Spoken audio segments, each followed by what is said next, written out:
So here's a video from another video from Cross Examined Frank Turek. I'm excited to watch this one. The title of the video is "Why Would God Make Me a Lesbian?" I don't know if that question is necessarily fair. It depends on what brand of Christianity you subscribe to. He might not make you lesbian. We'll just go with gay. He might not make you gay or straight, but he certainly would at least know that you would have been.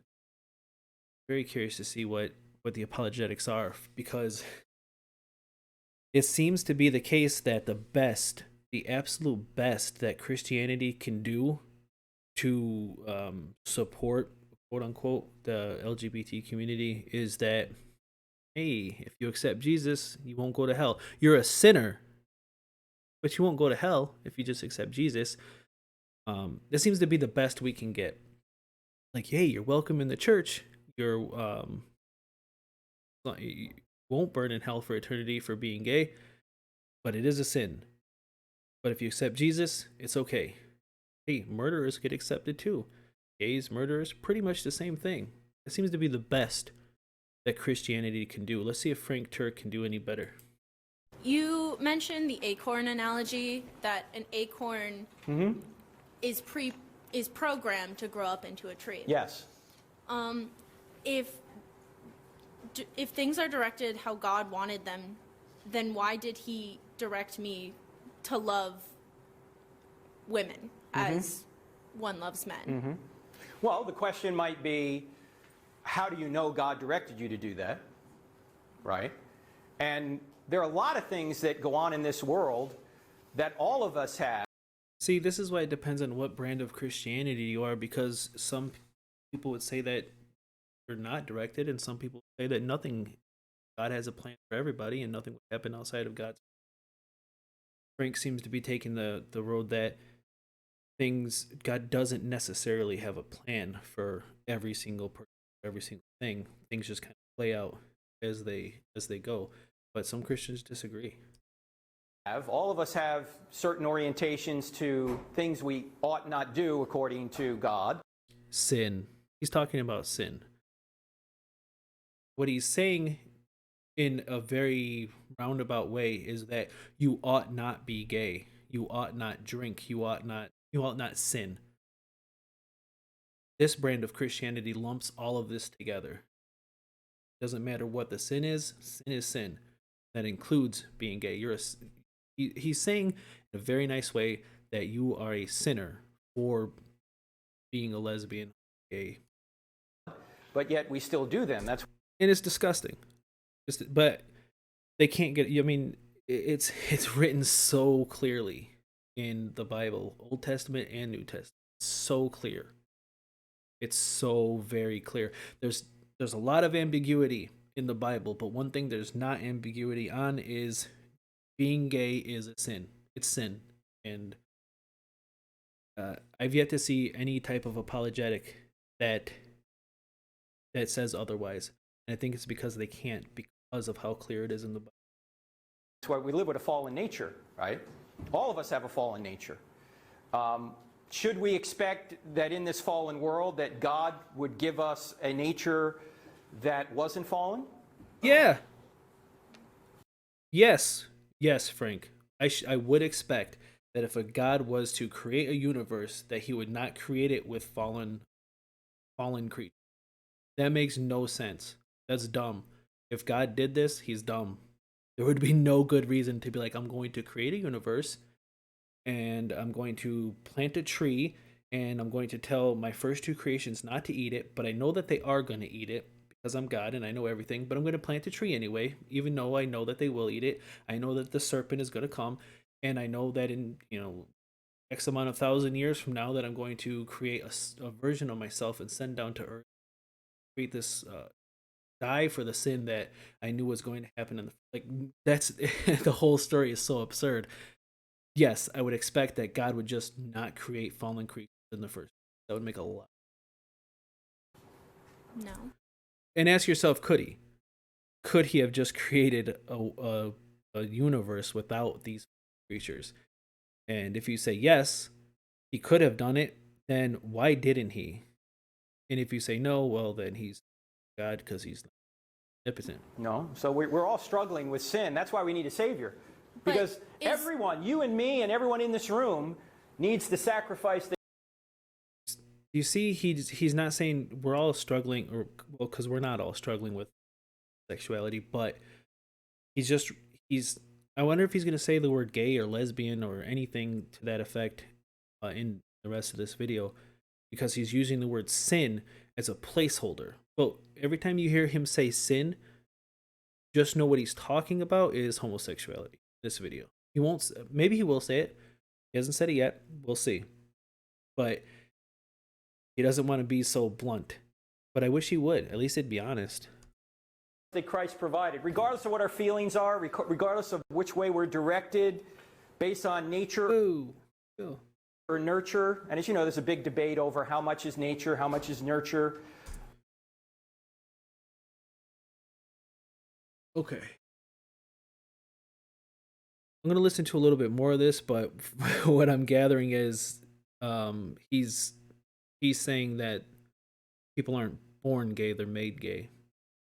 I could be wrong, but how do you listen to this and just be like, wow, this is very inspiring, this is good, this is good apologetics, these are bad apologetics? Is he going to make the argument that people are not born gay, it's a choice?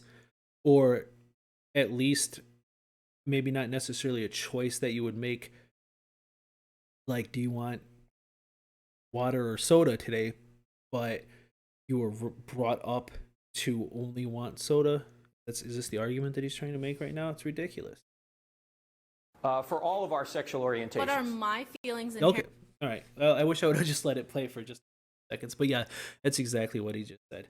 If you ever wonder if being gay is a choice, just ask yourself, like, could I choose to like the same sex, whatever sex you are?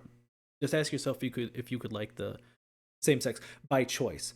Like right now, you could just go out and be like, I think I will start finding men attractive or women attractive. Because no, of course you can't. That's ridiculous. Inherently wrong to have. Are feelings inherently wrong to have? I don't think there's a way you can be And why is Are it stuttering so feelings bad? inherently wrong to have? I don't think there's a way you can be blamed for having feelings. Look, I have feelings all day that I ought not act on, and sometimes I fail. Oh my God, this is getting worse and worse by the second. He's literally saying being gay is a choice, and you have the choice whether or not you should act on it or not. It's ridiculous.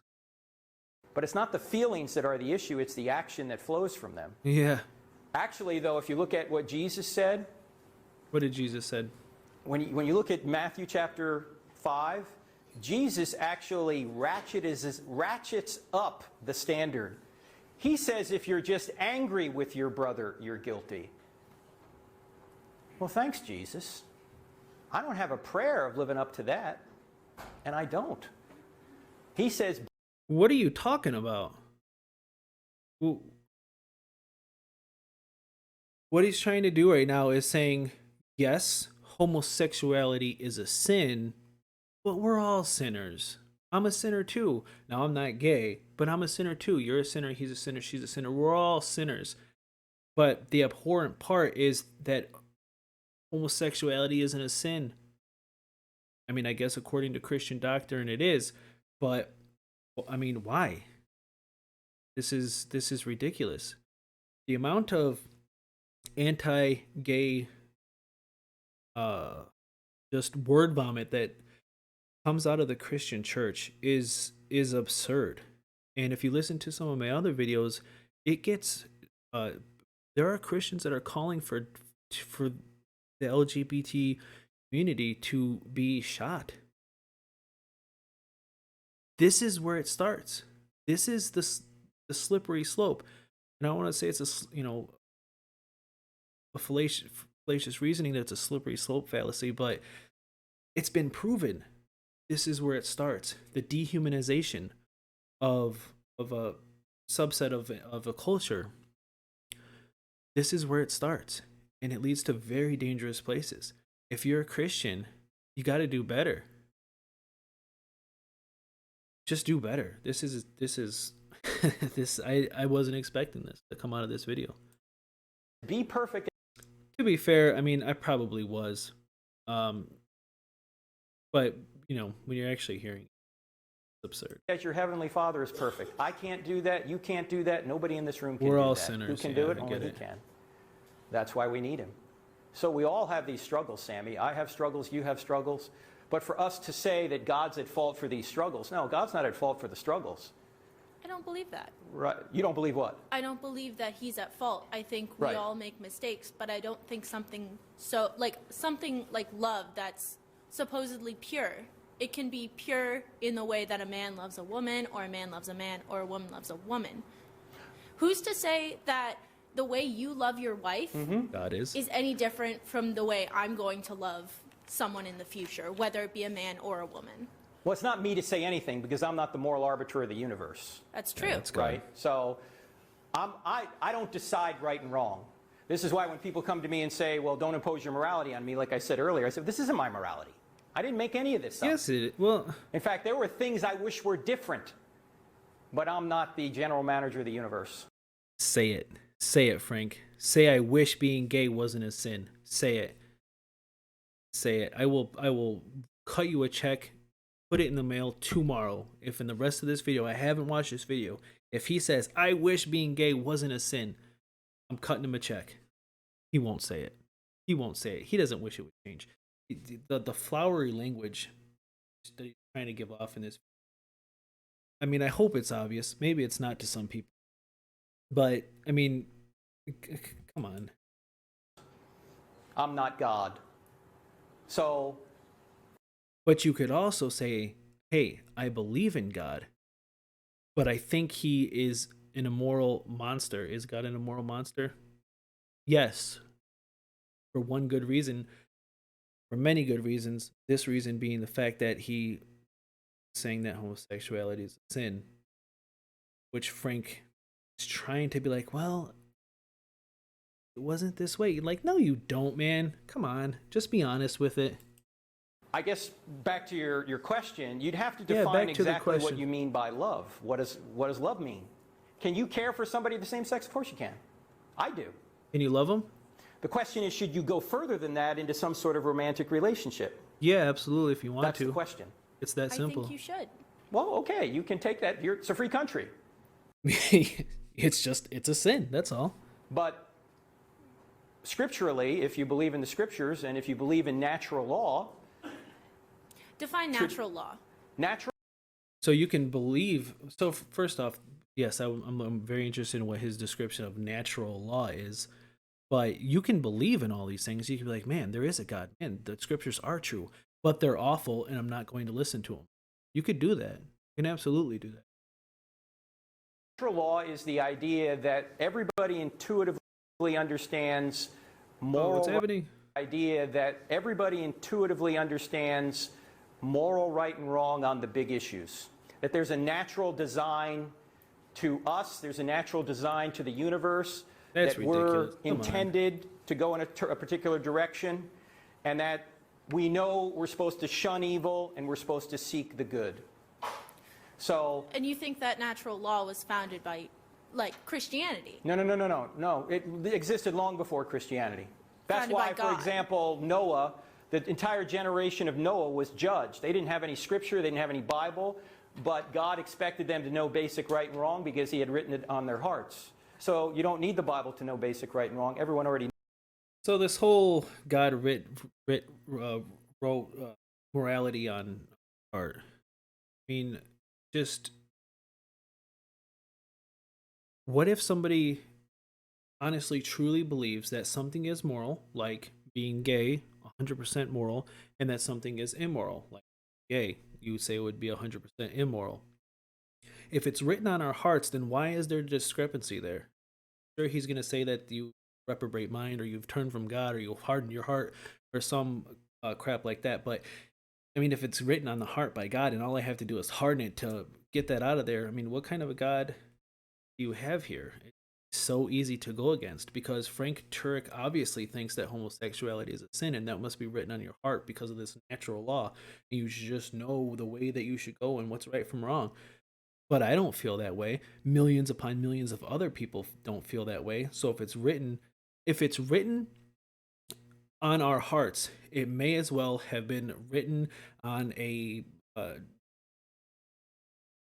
Taco Bell stall, in chalk. I mean, it would serve the same purpose. He knows it. Now we can suppress it, we can reject it, we can go our own way, and all of us do on occasion, but it's still there. That's it. We can reject it. We can okay. So if we can reject it and we can go on our own way, and we can feel completely the opposite of what is supposedly written, what's the point of writing it down in the first place on our heart, whatever that might mean? I like doing these kinds of videos because there's a lot of apologetics out there, a lot of apologetics for slavery, for the murder, the genocide, the all the awful things that are in the Bible. There's a lot of apologetics, but I still haven't come across any Christian with some renown, a voice, some pull that can get past this hump. It's like slavery wasn't so bad. It was this, it was that, it was different. Or oh no, he didn't. It wasn't the actual murder of the Canaanites. It was more hyperbolic. It was, but homosexuality is still a sin, and if you don't accept Jesus, you will go to hell. Like, it just seems like a hurdle that the Christian community just cannot get past it. And like I said earlier in the video, I do understand it because it's just so clear that you almost can't get past it if you just go and look at the message that the Old Testament and New Testament has to say about homosexuality. It's a very high hurdle to jump over, which is why I don't think they ever will jump over it. And maybe that's, I don't want to say it's respectable. At least it's honest to just stick to your guns. But I'd still say it's not respectable. It's disgusting. Just call it immoral. You could just say, look, the Old Testament has some bad stuff in it, but if we twist it and bend it and shape it, we can kind of get past this and that. New Testament has a couple of things that are really good and I disagree with, but God's view on homosexuality is awful. And when I accept Jesus, but when I die, he's gonna have some explaining to do. But they won't do that. I mean, you could do that. You could just be like, look, I disagree with God on this. But I think it's more, it goes deeper than just because the Bible said so. I think because the Bible said so is a good justification for your already assumed homophobia. You think it's gross, and you're just using the Bible as some type of justification, some type of moral backing to not just have to outright say that but it isn't. It's just people doing what people do. Humans being humans. But maybe one day we'll come across the video that will say that, like, look, I'm a Christian. I love God and Jesus, and he rose, and I accept and all this, but he was wrong about this. And when we meet, he's gonna have some explaining to do. But I won't hold my breath for a video like